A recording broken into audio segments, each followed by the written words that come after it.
Good morning বন্ধুরা, তোমরা কেমন আছো? বৃষ্টিতে কাল থেকে তো সমানে নিম্নচাপের জেরে প্রচুর বৃষ্টি হচ্ছে। তোমাদের ওখানে কেমন বৃষ্টি হয়েছে, কেমন জল জমেছে জানি না। আমাদের এখানেও জল জমেছে।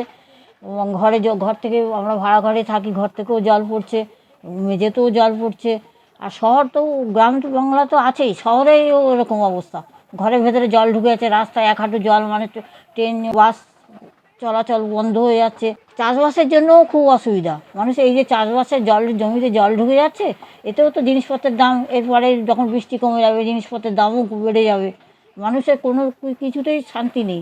গরম হলেও মানুষ বলে এত অতিরিক্ত গরম, আর ঠান্ডা হলেও বলে অতিরিক্ত ঠান্ডা। মানুষের কোনো কিছুতেই শান্তি নেই, সব কিছুতেই এই অবস্থা। তোমরা আমার এই চ্যানেলটাকে দেখো, চ্যানেলটাকে সাবস্ক্রাইব করো, কমেন্ট করো। তোমাদের ভালোবাসার জন্য আমি এত দূর একটু এগিয়ে এসেছি। মুখে এই অবস্থা নিয়েও আমি তবু বলছি না, একটু যাই, ভালো তোমাদের সঙ্গে আলাপ করি।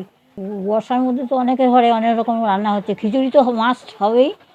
আর আমার তো তেমন পরিস্থিতিও নেই, যখন করবো যে কোনো রকমে আমরা মা বেটার দিন চলে।